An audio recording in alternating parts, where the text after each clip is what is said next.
Hello, everybody. It's Ethan Bellamy. I'm Managing Director of Midstream Strategy for East Daily Capital. I'm here with my friend Trisha Curtis of PetroNerds. This is our very first podcast, vlog, whatever you want to call it. We're pretty excited. Got my two boys who may wander in every now and then. We're at the kitchen table. East Daily, we are the world's leading midstream intelligence firm. We serve asset managers, private equity, integrated oil companies, and midstream energy companies. And I just busted in on Trisha and made her just get started because she wanted to overplan this and overthink it. And I'm like, he did. Basically, all you got to do is show up and just be yourself. Yep, but he gave himself a really long intro. Well, yeah. I mean, if you know me, then, you know, that's par for the course. All right, so you did some cool stuff this week. Yes, Tell us what you did this week. Yeah, so Trisha Curtis, I'm the CEO of PetroNerds, and everybody should just know who PetroNerds is, and if you don't, you will through this podcast. Okay. So this week I did cool stuff. So Oxford Institute for Energy Studies has an oil day every year. Normally it's in Oxford. This year, obviously, it wasn't in Oxford. And it took place at 2 a.m, which was super exciting. Rolled out of bed at 1:30 and had 4 hours of oil day. And so we talk about OPEC, we talk about demand, and we talk about shale. And it's all Chatham House rules, but so you don't give anyone attribute for it, and it's very confidential. But it's a great session with really intelligent minds that's coming together to talk about stuff. And I presented on U.S. shale. And so before you dive into what you presented, what did you hear that was the most interesting? Because you told me something about Russia that I thought was pretty compelling. Yeah, I think, and not just from this oil day, but I think the perceptions about the market are where the Saudis are at and where the Russians are at is very, very interesting thinking, because it was on the back of this whole OPEC meeting that we just had in this OPEC Plus.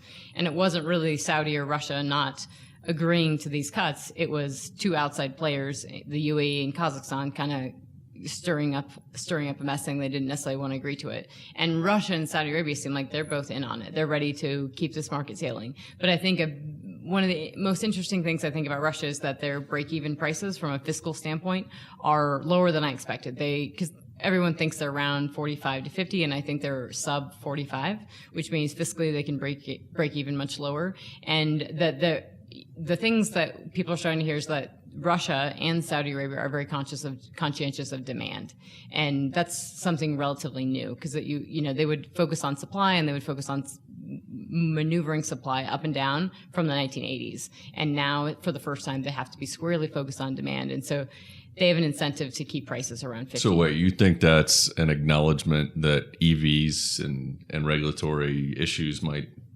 clamp down on demand, or is it just worry about demand destruction? What's the logic there? I think the reality is, the logic behind it is that they have recognized that, I don't know if they endorse peak demand wholeheartedly, but I think they've recognized that the momentum has turned from their favor and that peak demand at some point is a reality, whether it's now or 5 years from now or 10 years from now, and that they've also, from history, we've experienced like what did happen in the 80s, what happened from the Arab oil embargo and from the price spike. That price spike that actually drove massive efficiency gains in the U.S. and drove people to go buy Toyotas, and was the rise of the Japanese auto manufacturing sector. And so this is an unprecedented thing that we've had with COVID, and it has shifted people's thinking and sentiment around oil. And I think they realized that they went through this price war and realized both very, very quickly that this was a total screw up and that they had to backpedal and make this work. And so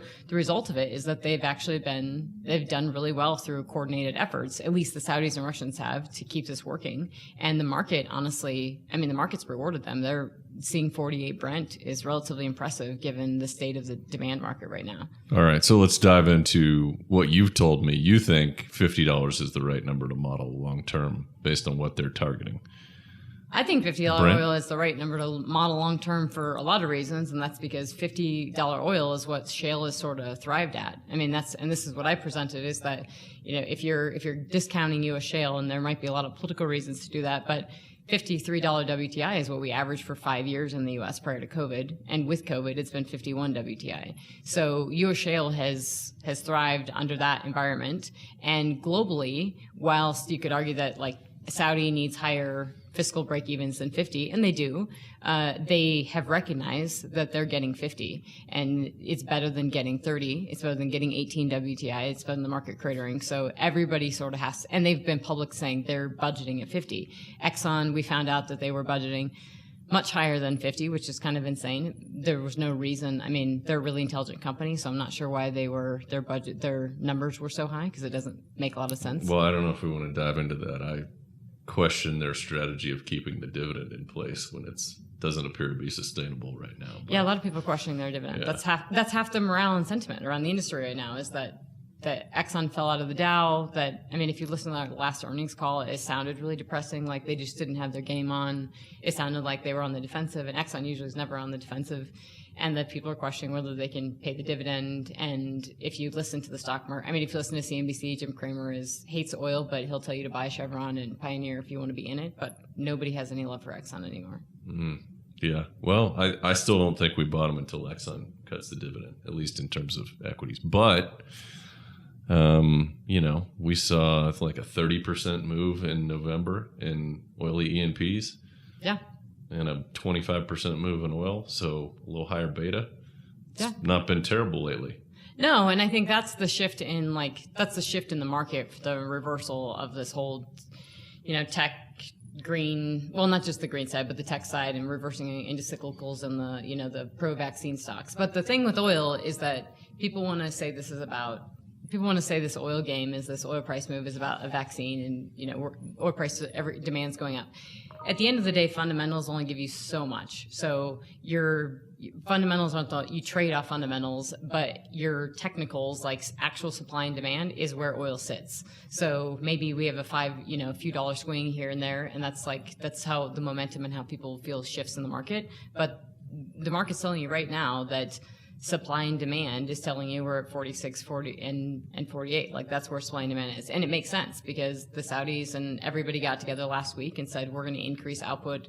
The fact that they can even say they're going to increase output and the market didn't tank is pretty impressive, especially in light of the year that we've had. I think that people should acknowledge that demand is not quite, it's bad, but it's not quite as bad as we make it out to be. And it looks pretty decent going into 2021. Yeah, jet fuel's pretty terrible. Jet fuel's awful. Yeah. Yeah. But, that's elastic with respect to COVID, right? I think, we'll see how many people want to take the vaccine.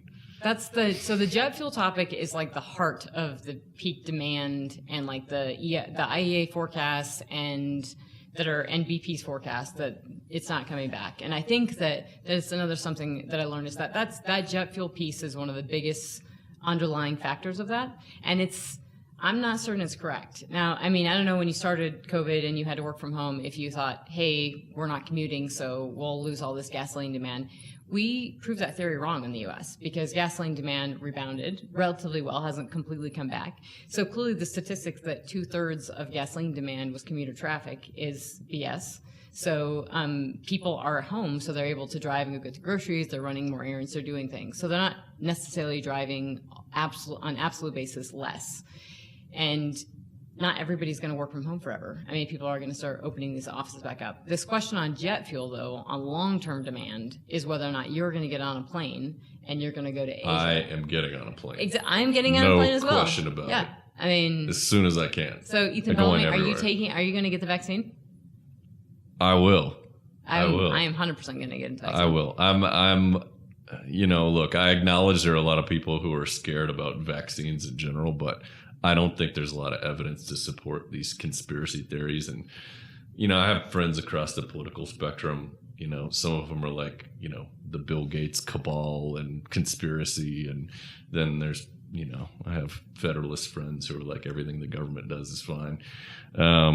I can't imagine that you'd have a widespread vaccine distribution program that wouldn't be safe and effective. So I'm on board, and I think a lot of people will be on board. And I think the summer of 2021 is going to be like the summer of 1968, except everybody's going to be involved, and it should be like the Roaring '20s. I have a great friend that I studied at London School of Economics with, and he's a brilliant economist. And when we talked about this months ago, I mean, we were likening it back to the Spanish flu in 1918 and the Roaring Twenties after. And I'm not saying we will have the Roaring Twenties, but I think that these conversations, and when you put your life in perspective about just like how have you changed your behaviors and are you going to get on a plane? So many people in the U.S. were traveling. Like we saw domestic travel really go up over Thanksgiving.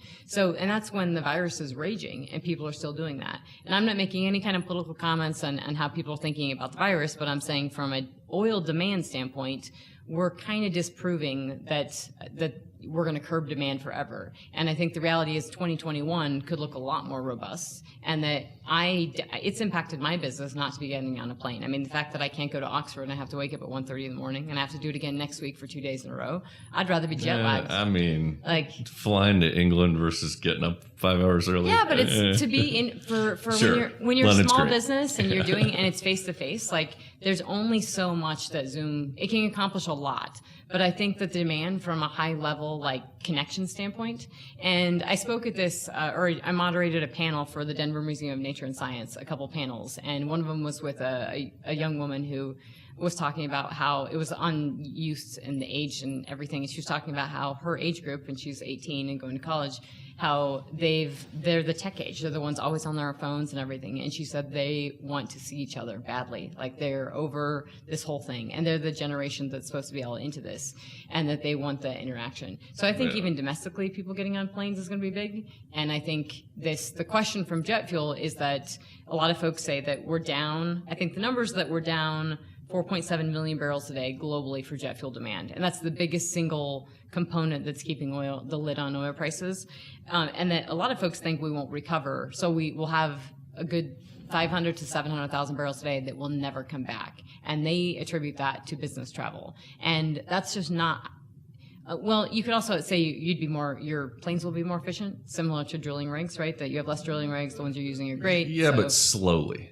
I mean, that's the thing on my problem with these very short-term forecasts for refined product demand peaks is that, the turnover in the vehicle fleet or the airline fleet, it just doesn't happen. These planes are expensive and they're going to keep them in service for a long time. I think that U.S. shale has been an enormous underappreciated fiscal stimulus since 10 years, right? But in particular, since 2014, the amount of supply and low energy prices that the economy has gotten used to. And I think what we're going to see is a period of recovery in demand. It will take longer to get the non-OPEC supply back, non-OPEC, non-Russia. And we will also build in some structural fuel consumption off of the low prices that we're going to have and have had, which may set us up for, higher prices, out in the future. But, for now, it is just an enormous fiscal stimulus, certainly not on par with what the Fed's doing, but, sub $2 for gasoline and sub $2 for diesel fuel. I mean, that is an enormous benefit to consumers in the U.S. And that's the other thing people have to take into account is if you were to have a price spike soon, and this is where it does matter if we were to lose considerable output in the U.S. from places with lots of federal land, if you lose that production in the near term when you're recovering from an economic slump like we're recovering from, has a major impact. Has less of an impact if you're doing really well, but has a major impact, especially on the lower income. So that elasticity that demand elasticity is meaningful. And if you chart actually U.S. unemployment, U.S. GDP growth, and U.S. oil demand, and you put that all in one chart and you look at what happened in 2008, and you see demand came off, and it took us years to sort of recover that oil demand. We never actually recovered it in Europe, so Europe never went back to those, and they've implemented more measures, and they're probably going to do it with all these climate change measures they're putting in now, so you'll probably never see demand as robust as it was before. But even Europe and the U.S. started really growing their demand levels in the last few years. Unemployment came down considerably, and so you had this growth that was compounded with low oil prices, and places like Germany, which manufacture a lot, were really enjoying these low oil prices. And so I think the world has to appreciate that we had this period in a modern day age where we had extremely low prices and abundant energy, and it is a boon for these economies. And we're not necessarily going to, I don't think we're going to change that. I mean, a lot of people are forecasting that we're going to have a shortfall of investment, but I've been doing this my entire career, and my entire career has been, 10 years of shale. And every time we predict a shortfall investment, You're such a baby. It does not, it does not materialize. Ethan's not a baby. He just looks like one. Well, every year that these crises happen, I feel like it takes 10 off my life. So we went through a series of nested digressions there, but I want to get back to what you said about shale this week in your presentation. Yeah. So my my takeaway on this is that, a lot of folks are asking, is shale sort of dead or alive? Is it going to have a comeback? Is there shale 2.0? And what does shale look like? And, my thesis and explaining shale is really that production has come off. We peaked at, shale production in the U.S. peaked at over 9 million barrels per day at the end of last year. It's come down to about 7.3 million barrels per day, given all the shut-ins and everything that's happened. And Permian Basin production was 4.9 million barrels per day right before COVID. I mean, 5 million barrels a day from just this major oil play. And I mean... All right, let me stop you there and interject. Has U.S. oil production peaked forever, or can we reach new highs? And I'm asking that because I have a outstanding bet with Colonel Drake on Twitter about this, and I'm betting it hasn't. I think from a technological standpoint, the U.S. has not peaked. If we implement any kind of a federal fracking ban or any kind of massive uncertainty that impacts major drilling and fracking operations in places like Colorado, well, Colorado's kind of doomed anyway, but Wyoming and New Mexico. Well, that's a throwaway line we're going to have to come back to. Yeah. With Wyoming and New Mexico, if New Mexico's off the table, or if we start losing production in New Mexico, then we may have peaked. And especially if that includes Alaska, if that includes Gulf of Mexico. But from a technical standpoint, I think really let's assume that we are sort of capping output in the next 2 years. Let's assume that we limit permits in New Mexico. The amount of activity that we're going to see in Texas alone, we'll probably see in Oklahoma as well as North Dakota. And this is what I'm explaining is these 3 states will be favored. There's a midstream piece, obviously, on North Dakota that we should talk about. But those 3 states are going to be really favored because they don't have a lot of federal land, and they're going to really flourish. And I think the Shale 2.0 that you should be looking for is the fact that the cost savings have been real. The cost declines are, service sectors come down, everything's come down massively. And the frac sand is huge. So I love talking about frac sand. I was so excited in this presentation to talk about it. Got more northern white, huh? Because in the Permian, everybody pivoted and they started using in-basin sand the last few years. It's crappy sand. You pump a crap ton of it down hole. This is what happened in 2014. We just started pumping a ton of sand, ton of water, and lo and behold, it worked. And everybody said it wouldn't, and it did.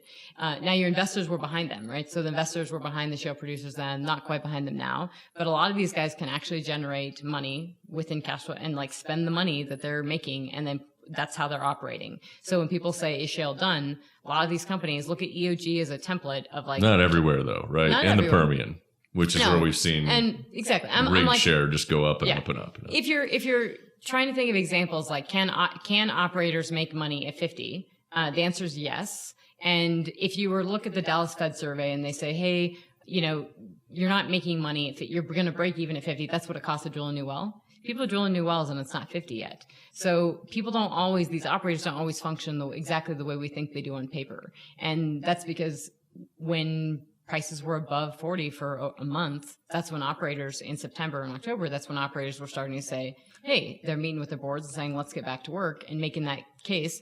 Prices then slid down to 36, and hey, they'd already decided to go back to work. And so we've seen that rig count tick up largely in the Permian Basin. But the diversity of those companies within that rig count, in the past 11 days, from November 18th to November 29th, we saw a massive uptick in rigs in the Permian Basin, and we saw EOG add 5 rigs alone in that 11-day period. And we saw Exxon add 1. But the reality is, that's the shift. And then you saw a ton of private and small private equity players adding rigs. And you would think, hey, during COVID, aren't all the private equity players done? That's the story that we hear. That's what they've all pulled out and they're done. And the rest, they may be done in the future in terms of future investments, but they have these assets here. Right. And so if you're Tap Rock and you're only in New Mexico and you've got 4 rigs, they've been running through this whole thing.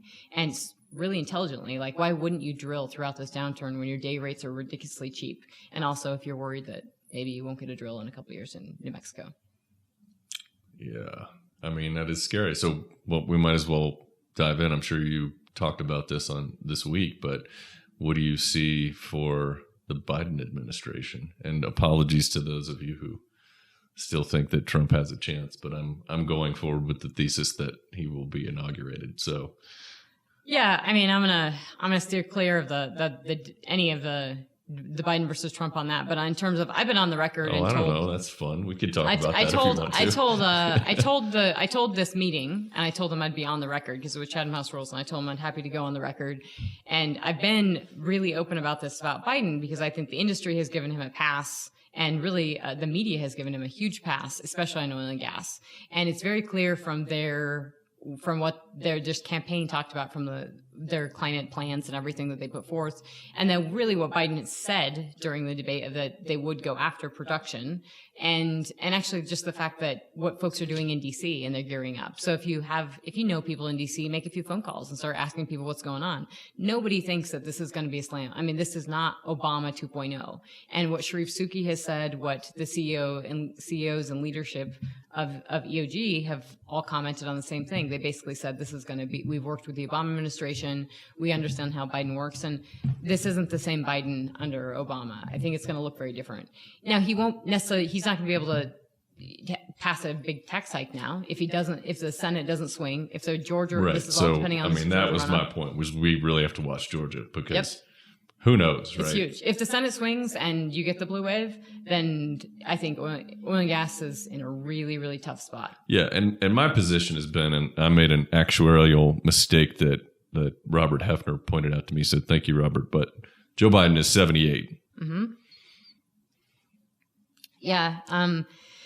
I mean, he's in the window, right? So will he have a second term? Will he make it to the end of his first term? I mean, as an American, I wish him absolutely the best longevity. I hope he lives to be 100.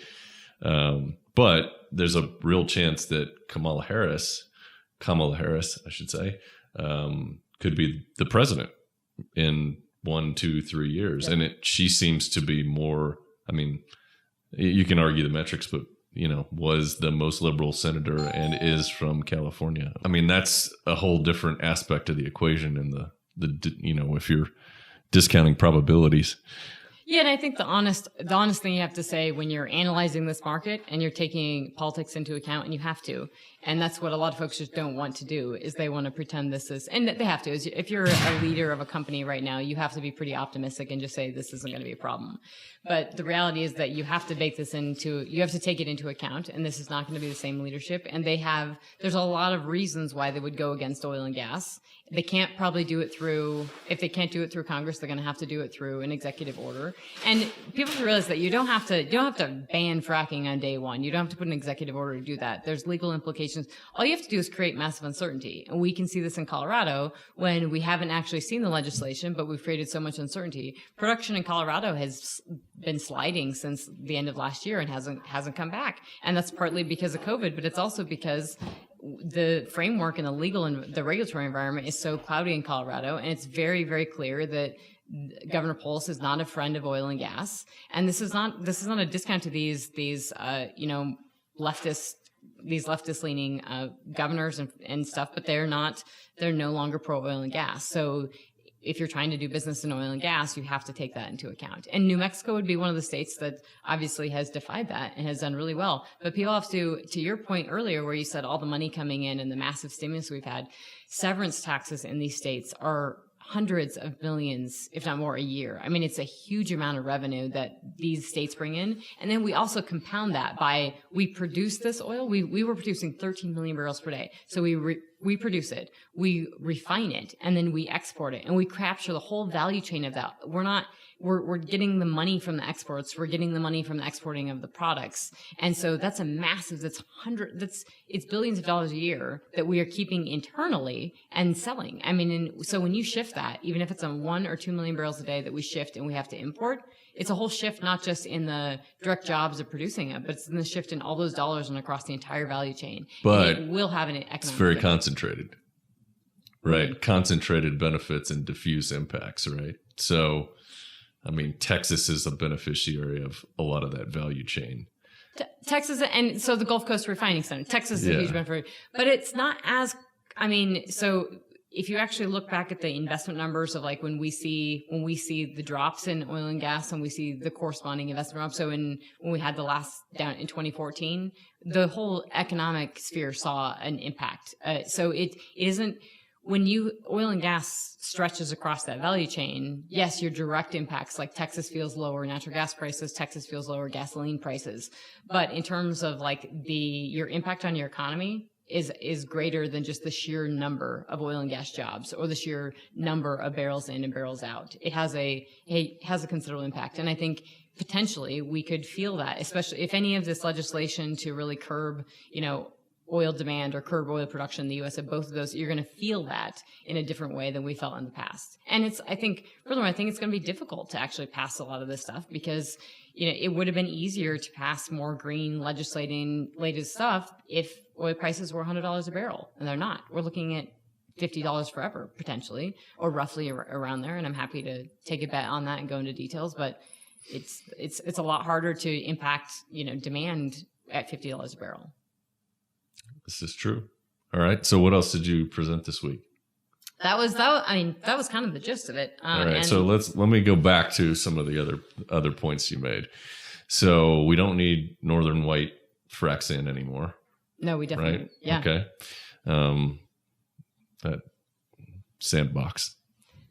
So that's a cute, this frac sand thing is like the frac, if you want to think about two things that are going to impact the oil industry and the, limit small technical advances that can make a huge difference on the productive capacity and the cost size or cost point is that all the rigs that you're using right now are your most efficient rigs. And they're if you can drill just a little bit longer, you can make that each lateral a little bit longer and be a little bit more efficient. We've lost hundreds of thousands of people in this industry. Yep. So you'd think that the efficiency of incremental new frac crews, incremental new rigs coming back, service costs, all that stuff doesn't seem like it will be, all that easy to layer back on. We're never going to recover all those jobs. So whenever you have a downturn, whether it's oil or any sector, when you have a pullback like this, you never recover all those jobs because everyone gets more efficient. But those efficiencies and the industry has to shift toward less people so they can become more efficient, so they can drive that the cost per barrel down. And so you're seeing that on the frac side. We saw Liberty Oilfield Service take over Schlumberger. And that should give you, if you're in the oil business, that should give you, if you're in the oil business, you need to sort of man up and say, I'm in the oil business. And if you think you're going to be producing oil 2 years from now, you need to be thinking about what you're doing now to produce oil 2 years from now. And Liberty Oilfield Services, Chris Wright made that standpoint of just saying, hey, I'm in this business and I'm going to be the last man standing. So I'm going to take over the Schlumberger. And basically they have 22% of the market share. And likely, I think they'll probably get a little bit more, which means if you have 25% of the market, you can control it.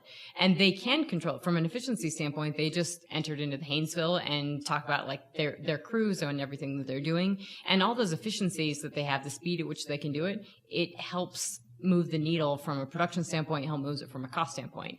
But that just drilling faster, drilling a little bit better, incrementally, if everyone drills slightly faster, slightly better, has a huge impact on the productive capacity. What about the opposite case though, which is, we've over drilled the core inventory and destroyed, PUDs and, that's going to come back to bite us. Where do you shake out there? So it's a great question. I love it because that's what at the Oxford group, they sort of love. For the last 5 years, they've been beating up on me for shale productivity. And every year I tell them they're wrong. And every year I prove to them that they're wrong.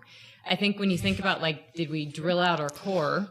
You could have made people made this argument in the Bakken in 2014 saying the Bakken's done. We're done with the productivity's over. We've drilled the tier 1 acreage and it's over. And lo and behold, if you look at productivity gains, so if you look at on a barrels per foot basis, the Bakken has just ratcheted up 2017, 2018, 2019, just crushing it. And that's simply because they were slightly late to the party on pumping a lot of crappy 100 mesh down their wells and completing those a little bit better.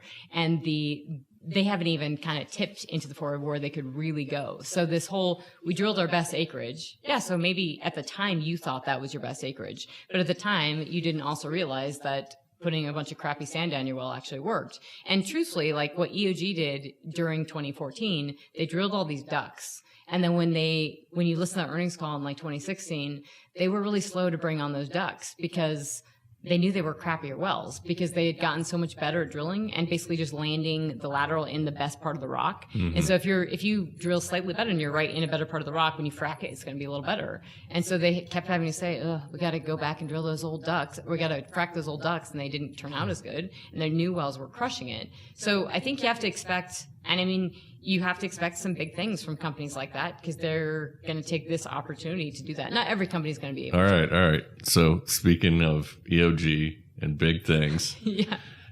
do we dare talk about the Buddha? I think we should tackle Dorado before. I wanted to tackle Dorado too. And we should get into, I should ask you a question on the midstream side because I think this gets into the Buddha thing. But I do want to go back to the frac sand thing because I think that it's a really simple way to appreciate costs and that your costs already are extremely low on frac sand and you're no longer using we don't need the stuff in the Midwest because you have it locally. And if you're in the Permian Basin, you have it locally.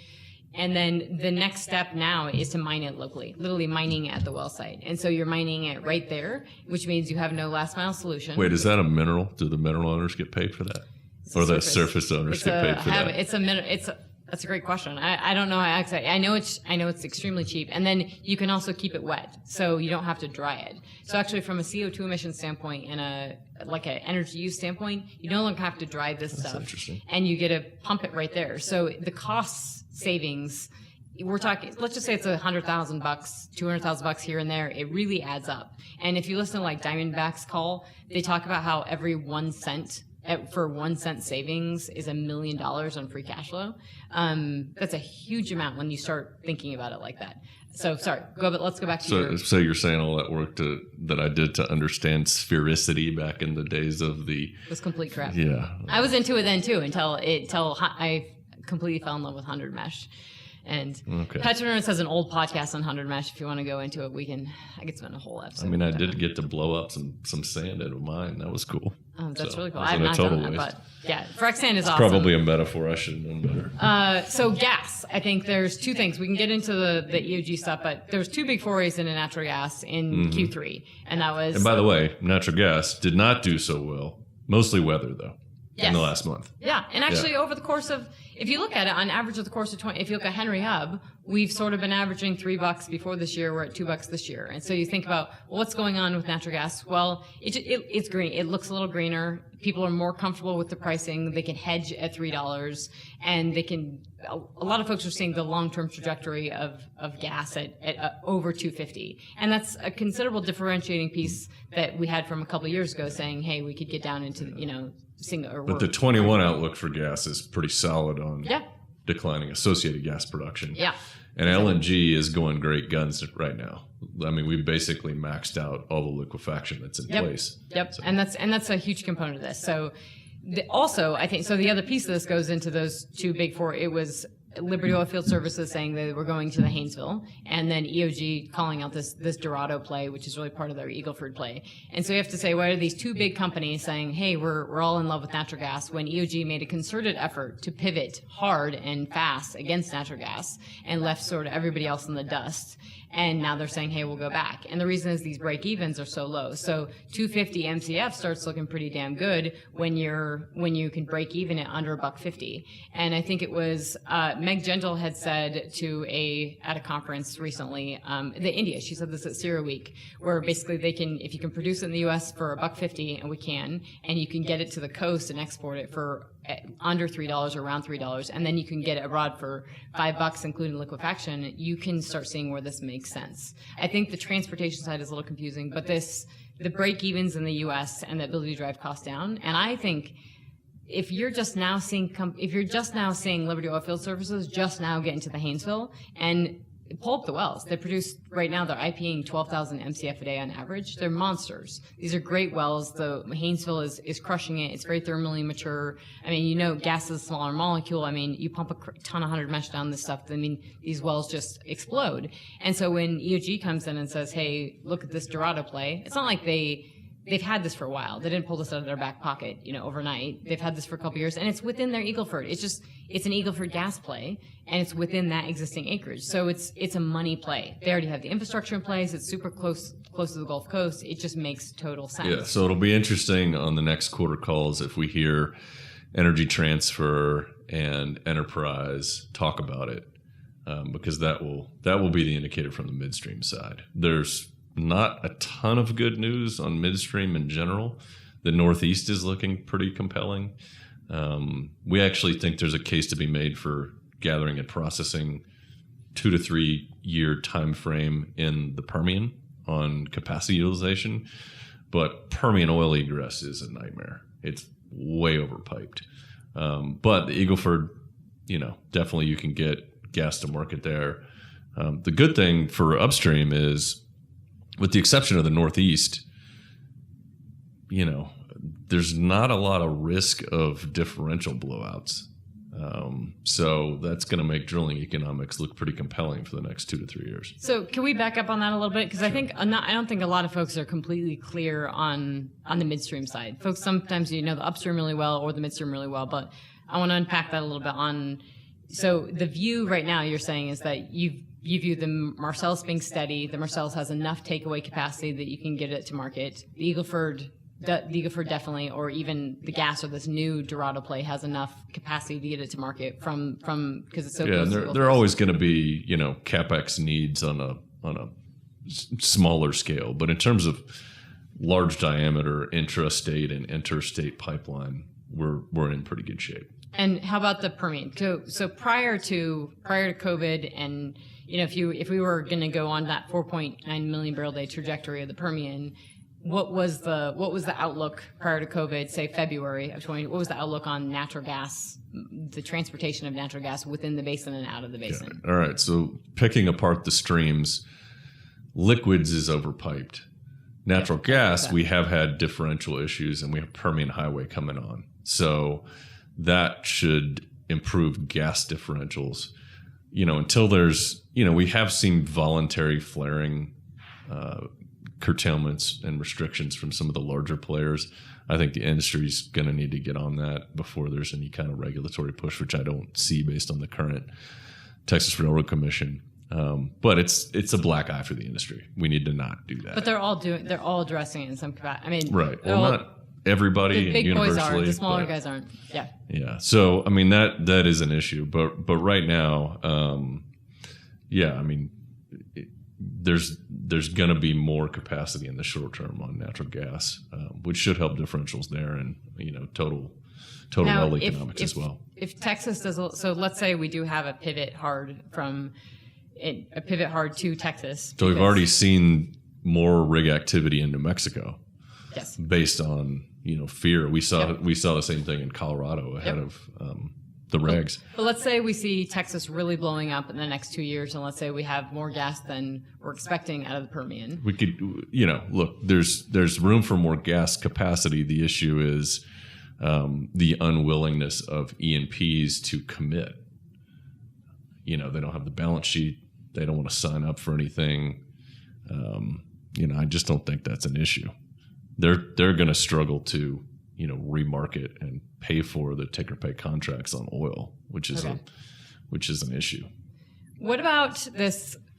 I mean, talking about natural gas, the one thing that scares me with this is that this concept of, hey, we feel really good about natural gas, and then we see a couple of entrants into it. It's very easy. We've seen. I mean, the Permian is the Marcellus of oil. I mean, Marcellus was, what happened to gas. I mean, it was the guys. Aubrey McClendon is famous for this, of sort of having this outlook where he thought he was the only man that was going to, he crushed it, but everybody else crushed it with him, and they brought on so much natural gas that we upended the entire global gas market, literally just with our spot market. But this new entrance with these companies, obviously if EOG is doing it, you're going to see smaller companies come in and say, we're back into natural gas. Don't we have the risk of sort of flooding the system again and prices coming down? I think at sustained prices north of $3, that would be an issue. And I think we're certainly going to see some more directed dry gas drilling. We think the Arklatex and the Haynesville, and I would suppose also the Eagle Ford, are in a great position to take share here. I agree with that. Yeah. And, the problem, of course, is that, we've seen some, Costa Azul, but in terms of the LNG liquefaction, that capacity takes so long to bring online. That's not a huge driver, but gas demand has been pretty resilient. So, it's one of those things, like, we're running sensitivity analysis in our big upcoming report, Dirty Little Secrets. Shameless self-promotion here. It's our big annual report. It's pretty compelling, but we're doing stress testing, and, our high oil case produces a lot more associated gas and drives our gas price forecast down.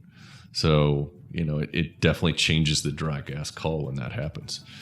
But, sub 50, still pretty constructive environment for natural gas. Yeah, agreed.